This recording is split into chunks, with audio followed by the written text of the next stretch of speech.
Hi, everyone. Welcome to Financial Insights. I'm Linda, your accounting coach. Today, I want to talk about what every business owner and nonprofit leader should know about accounting. So, are you one of these leaders that look at your bank statements? Do you meet with your accountant on a monthly basis? Managing the business finances should be your top priority.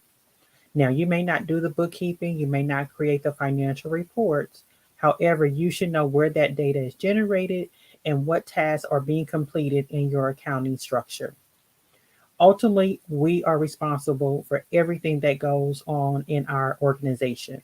Once again, you may not be the accountant, you may not be the HR, the IT, but we have to take responsibility. So, I want to give you four things that every business owner or nonprofit leader should do to manage their business finances. So, number one, look at your general ledger. So your general ledger is the list of all of your transactions that hit your accounting system. So if you do not use an accounting software, you'll look at all of your bank statements. And what you're looking for, you're just making sure everything looks reasonable, things are getting paid, things are getting deposited. Also, too, you may find things where you question yourself and say, well, I'm not sure if we should actually be paying for that because we no longer use it. And usually those are subscriptions or membership. So once again, look at the general ledger. Number two, look at the bank and credit card statements. You want to look at those on a monthly basis. So don't just let your accountant or bookkeeper do the reconciliations or look at the statements. You also, as the leader, need to look at the bank statement and credit card statements. You also need to review your bank balance and even your credit card online 2 to 3 times a week. You want to know what's going on. Once again, you're just making sure things are getting paid, making sure things are getting deposited. And particularly, this will also help reduce fraud. So we know that happens a lot, unfortunately. But if you're looking to see when checks are issued or who the payee is, that will allow you to make sure that things are getting paid. Also, on the deposit side, just making sure things are actually being deposited into the business account and no one else in someone's personal account. And lastly, you want to take responsibility.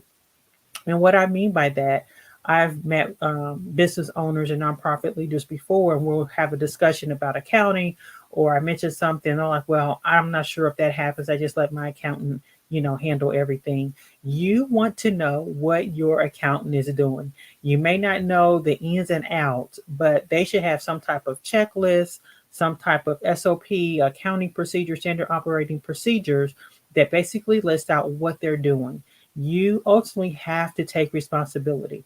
So not only taking responsibility for the accounting piece, but even the HR, the IT, the producing the product, all that. That's all our responsibility. So do not just leave it all on the accountant when it comes to managing your finances. You still want to look at the general ledger, look at the bank and credit card statements, you still want to review the bank balance and even the credit card balance. Those are your checks and balances. As we know, we're all busy, but doing these four things will help you manage the business finances.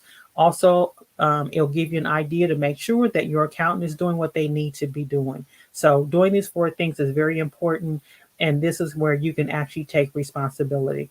So, as the business leader, nonprofit leader, once again, don't just leave it in someone else's hand. Accounting is a partnership. I say that a lot. It's a partnership between the organization and the accountant. It's a two-way street. So you want to make sure that you're doing your part in the relationship. So tip for the day, look at your general ledger and see if there's any surprises, anything that stands out to you. We'll see you next time. Make sure you like, comment, and share, and we'll see you next time. Bye-bye.